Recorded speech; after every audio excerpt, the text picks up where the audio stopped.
What's up, big backyard people? We got a pond update for you for summer 2026. And as you can tell, we're struggling a little bit. We are fighting the heat. If you're in or around the DFW area, you probably know that we had a very wet spring. For the second year in a row, we had what orchard, garden, backyard people would call an awesome spring. Pretty mild, not terribly hot, and then also really wet. We had a lot of rain. The problem is the faucet turned absolutely off as soon as July got here. So our pond is down 3, maybe 4 feet, as you can see.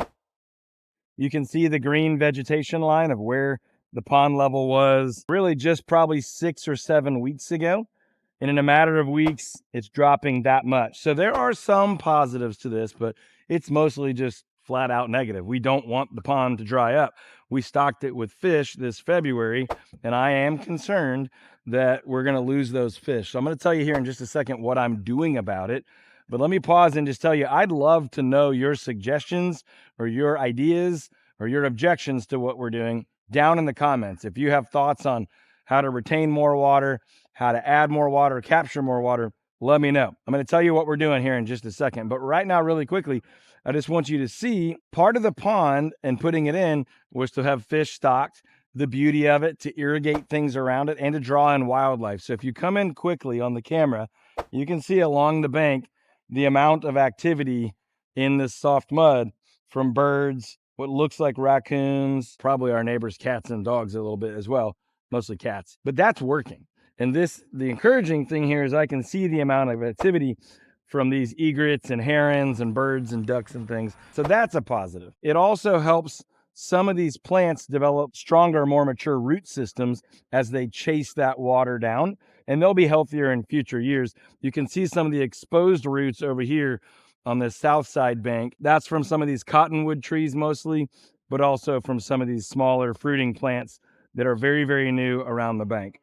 We're actually encouraging some of these natural shoots coming up from some of these cottonwood branches.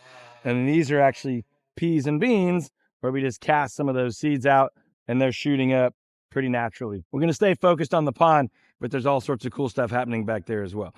So what am I doing about the water?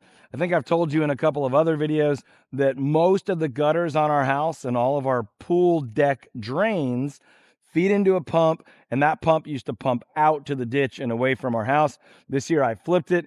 It now pumps back and discharges over here in the corner of the pond. If you look really closely, you might be able to see the very edge of that PVC pipe just below that green line, and you can see the little bitty creek that water is cutting into the bank. So I am hoping that on the small spurts of rain we get, we're getting a disproportionate amount back here. I'm also occasionally supplementing that with just water right out of our hose. Part of the problem there is that our city water, as with most city waters, has chloramine in it, which is an even stronger, more stable, basically version of chlorine. What I mean by stronger is it's not going to dissipate in the air over a day or two. It's meant to sustain and stay longer. So you've either got to treat it, you have to add very, very small percentages to your pond so you're not killing the vegetation and killing your fish. So I'm adding water at night in little small spurts. I'm running it through some soil filters, through the pump, through the pipe, down the bank to try to minimize the negative impact on the pond and the fish.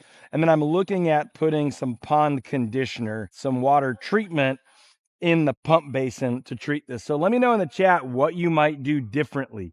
I am not willing to let this thing go dry and lose all of our fish.